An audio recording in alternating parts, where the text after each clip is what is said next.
নমস্কার বন্ধুরা, আরও একটি নতুন ক্লাসে তোমাদের সকলকে আরও একবার স্বাগত জানাই। ক্লাসের শুরুতেই আমি তোমাদের সকলের কাছে একান্তভাবে ক্ষমা প্রার্থী, কারণ বেশ কিছুদিন ধরে তোমাদের জন্য আমি ক্লাস আনতে পারিনি, কিন্তু আজ থেকে আবার আমি রেগুলার তোমাদের জন্য ক্লাস আনা শুরু করছি। তো আজকে যে বিষয়টা নিয়ে আমি আলোচনা করব আমার ক্লাসে, সেটি হচ্ছে একাদশ শ্রেণীর সেমিস্টার 2 অর্থাৎ দ্বিতীয় সেমিস্টারের রাষ্ট্রবিজ্ঞানের দ্বিতীয় অধ্যায় বা ইউনিট 2, যার নাম জাতি ও জাতীয়তাবাদ। এই অধ্যায় থেকে 2 নম্বরের যে ছোট প্রশ্ন আছে, সেই 2 নম্বরের ছোট প্রশ্নের সাজেশন নিয়ে আমি হাজির হয়েছি আজকের ক্লাসে। আমি এই যে 2 নম্বরের প্রশ্নগুলো আছে, তার মধ্যে যেগুলো সবথেকে গুরুত্বপূর্ণ, যেগুলো মোটামুটি আসার সম্ভাবনা আছে যে কোনো স্কুল নির্বিশেষে, সেই প্রশ্নগুলো নিয়েই আমি আলোচনা করব। এবং আমার এর পূর্ববর্তী ভিডিওতে জাতি এবং জাতীয়তাবাদ অর্থাৎ এই অধ্যায় থেকেই আমি 4 নম্বরের যে প্রশ্নগুলো আছে তার সাজেশন দিয়ে দিয়েছি। প্রথম অধ্যায়ের সাজেশন দেওয়া হয়ে গেছে। যারা এখনও সেই প্রশ্নগুলো দেখোনি, সেই ভিডিওগুলো দেখোনি, তারা অবশ্যই আমার চ্যানেলের প্লেলিস্টে যাও। সেখানে ক্লাস 11-এর ইম্পর্টেন্ট সাজেশন বলে প্লেলিস্ট করা আছে, সেখান থেকে তোমরা অবশ্যই এই ভিডিওগুলো দেখে নাও। তোমরা ক্লাস 11-এর সমস্ত সাবজেক্টের তোমরা সাজেশন ওখান থেকে পেয়ে যাবে। তো আজকে সময় নষ্ট না করে চলো শুরু করা যাক। আমাদের প্রথম প্রশ্ন কি আছে দেখে নিই। প্রথম প্রশ্ন আছে, জাতি বলতে কি বোঝো? প্রথম প্রশ্ন হচ্ছে জাতি বলতে কি বোঝো। এগুলো সব 2 নম্বরের প্রশ্ন। যে কোনো টেক্সট বইয়েতেই তোমরা এই প্রশ্নগুলোর উত্তর পেয়ে যাবে। জাতি বলতে কি বোঝো, যে কোনো টেক্সট বুকেতেই দেখবে বোল্ড অক্ষরে এই প্রশ্নের উত্তরগুলো লেখা আছে। জাতি বলতে কি বোঝো। পরবর্তী প্রশ্নে চলে আসছি, জাতি ও রাষ্ট্রের মধ্যে 2টি পার্থক্য লেখো। জাতি ও রাষ্ট্রের মধ্যে 2টি পার্থক্য লেখো। পরবর্তী প্রশ্নে চলে আসছি, জাতীয়তাবাদের যে কোনো 2টি মূল নীতি লেখো। জাতীয়তাবাদের যে কোনো 2টি মূল নীতি লেখো। পরবর্তী প্রশ্ন, জাতীয়তাবাদের পক্ষে 2টি যুক্তি দাও। জাতীয়তাবাদের পক্ষে 2টি যুক্তি দাও। যেহেতু এই প্রশ্নগুলো 2 মার্কসের, তাই এখানে 2টি যুক্তি 2টি নীতির উল্লেখ করা হচ্ছে ভাবে। জাতীয়তাবাদের পক্ষে 2টি যুক্তি দাও। পরের প্রশ্ন, জাতীয়তাবাদের বিপক্ষে 2টি যুক্তি দাও। তাহলে জাতীয়তাবাদের পক্ষে 2টি চাওয়া হয়েছে আগের প্রশ্নে, পরবর্তী প্রশ্নে জাতীয়তাবাদের বিপক্ষে 2টি যুক্তি দাও। তোমরা যদি 4 মার্কসের বড় প্রশ্ন করে থাকো, সেক্ষেত্রেও তোমরা ওই বড় প্রশ্নটা করলেই ওখান থেকে এই 2 মার্কসের কোয়েশ্চেনগুলো অ্যাটেন্ড করতে পারবে। পরবর্তী 6 নম্বরের প্রশ্ন, 6 নম্বর আছে যে প্রশ্নটি দেখো, জাতীয় জনসমাজ বলতে কি বোঝো? জাতীয় জনসমাজ বলতে কি বোঝো? ভীষণ একটি গুরুত্বপূর্ণ প্রশ্ন। পরবর্তী 7 নম্বর প্রশ্নটি দেখে নাও, আত্মনিয়ন্ত্রণের অধিকার বলতে কি বোঝো? আত্মনিয়ন্ত্রণের অধিকার বলতে কি বোঝো? ভীষণ গুরুত্বপূর্ণ প্রশ্ন। আত্মনিয়ন্ত্রণের অধিকার প্রশ্ন থেকে বড় প্রশ্নও থাকছে, আত্মনিয়ন্ত্রণের অধিকার বলতে কি বোঝো। তোমরা যারা এখনো বড় প্রশ্নের সাজেশন দেখোনি, তারা অবশ্যই কিন্তু পূর্ববর্তী ভিডিওগুলো দেখে নাও এবং তোমরা সেই ভিডিওগুলোর যে সাজেশনগুলো দেওয়া হয়েছে, সেই সাজেশনগুলো অবশ্যই নোট ডাউন করে নাও। পরবর্তী প্রশ্নে চলে আসছি, আত্মনিয়ন্ত্রণের অধিকারের সপক্ষে ও বিপক্ষে একটি করে যুক্তি দাও। আত্মনিয়ন্ত্রণের অধিকারের সপক্ষে ও বিপক্ষে একটি করে যুক্তি দাও। পরবর্তী প্রশ্নে চলে আসছি, এক জাতি এক রাষ্ট্র নীতির অর্থ কি? এক জাতি এক রাষ্ট্র নীতির অর্থ কি? ভীষণ একটি গুরুত্বপূর্ণ প্রশ্ন। পরবর্তী প্রশ্নে চলে আসছি, রবীন্দ্রনাথ নেশন বলতে কি বোঝাতে চেয়েছেন? রবীন্দ্রনাথ নেশন বলতে কি বোঝাতে চেয়েছেন? রবীন্দ্রনাথ নেশন বলতে কি বোঝাতে চেয়েছেন? এটা বড় প্রশ্নেও কিন্তু আসে। পরবর্তী প্রশ্নে চলে আসছি, জাতীয়তাবাদ ও আন্তর্জাতিকতার 2টি পার্থক্য লেখো। জাতীয়তাবাদ ও আন্তর্জাতিকতার 2টি পার্থক্য লেখো। এ প্রসঙ্গে বলে রাখি, যারা শুধুমাত্র নোটস নিয়ে পড়াশোনা করতে চাও, তারা অবশ্যই আমার সাথে যোগাযোগ করতে পারো। নোটস ভিত্তিকভাবে পড়াশোনা করার জন্য নোটস পারচেস করার বিশেষ ব্যবস্থা এখানে করা হয়েছে।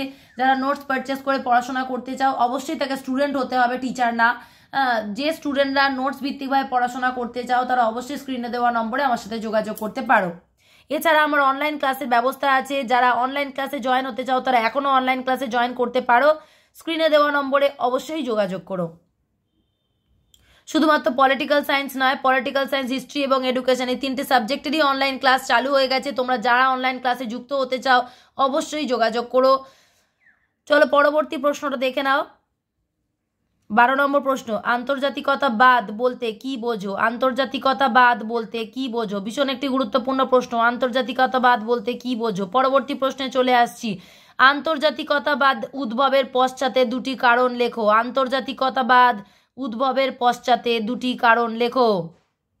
পরবর্তী প্রশ্নে চলে আসছি, জাতি ও রাষ্ট্রের দুটি পার্থক্য লেখো। জাতি ও রাষ্ট্রের দুটি পার্থক্য লেখো। ভীষণ গুরুত্বপূর্ণ প্রশ্ন, জাতি ও রাষ্ট্রের দুটি পার্থক্য লেখো।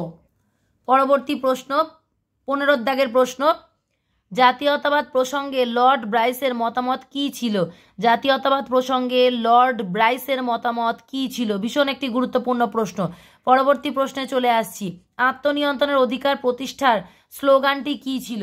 আত্মনিয়ন্ত্রণের অধিকার প্রতিষ্ঠার স্লোগান কী ছিল? প্রত্যেকটা, যেমন জাতীয়তাবাদেরও একটা পার্টিকুলার স্লোগান ছিল, আত্মনিয়ন্ত্রণেরও সেরকমই একটা আলাদা স্লোগান ছিল। তো সেই স্লোগানটা এখানে লিখতে হবে যে আত্মনিয়ন্ত্রণের অধিকার প্রতিষ্ঠার স্লোগান কী ছিল।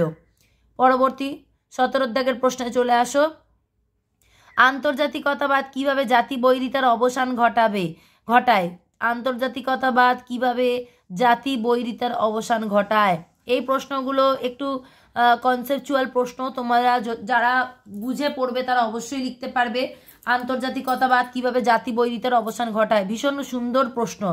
এ প্রসঙ্গে তোমাদের বলে রাখি যে তোমাদের এই দ্বিতীয় অধ্যায় থেকে শর্ট কোয়েশ্চেন, অর্থাৎ এই 2 মার্কসের কোয়েশ্চেন যেগুলো আছে, সেই 2 মার্কসের কোয়েশ্চেন একটা আসবে এবং 4 মার্কসের কোয়েশ্চেন একটা আসবে, অর্থাৎ টোটাল 6 নম্বরের প্রশ্ন আসবে এই দ্বিতীয় অধ্যায় থেকে। 2 নম্বরের একটা, 4 নম্বরের একটা। পরবর্তী প্রশ্নে চলে আসছি, আদর্শ জাতীয়তাবাদ কি? আদর্শ জাতীয়তাবাদ কি? ভীষণ গুরুত্বপূর্ণ প্রশ্ন, আদর্শ জাতীয়তাবাদ কি? পরবর্তী প্রশ্নে চলে আসছি, বহুজাতিভিত্তিক রাষ্ট্র বলতে কি বোঝো? বহুজাতিভিত্তিক রাষ্ট্র বলতে কি বোঝো?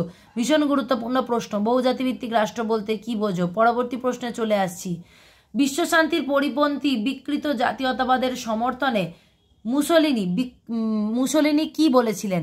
প্রশ্নটি আমি আরেকবার বলছি, বিশ্বশান্তির পরিপন্থী বিকৃত জাতীয়তাবাদের সমর্থনে মুসোলিনি কি বলেছেন? একটু তোমাদের প্রশ্নটা আমি বুঝিয়ে দিই।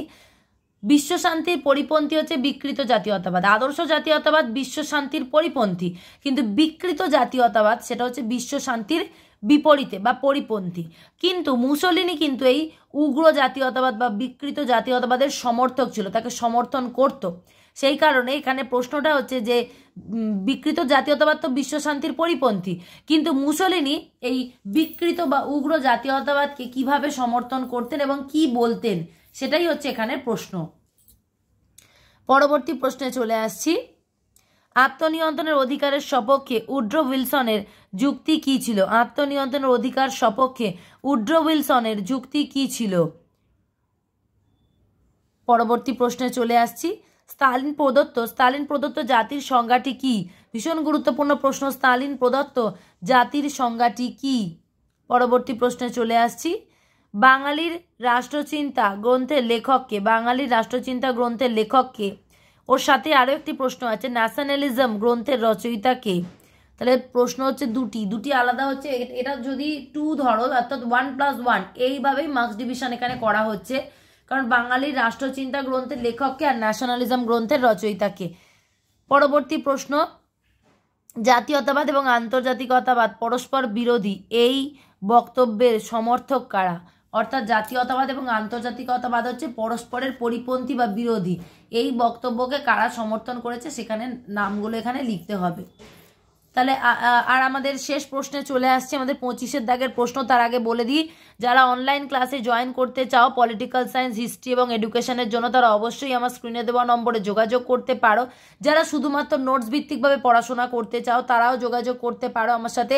নোটস ভিত্তিক সাজেস্টিভ তোমাদের নোটস দেওয়া হয়, PDF করে দেওয়া হয় এবং সেক্ষেত্রে সামান্য কিছু অর্থের বিনিময়ে তোমাদের নোটসটা পারচেস করতে হয়।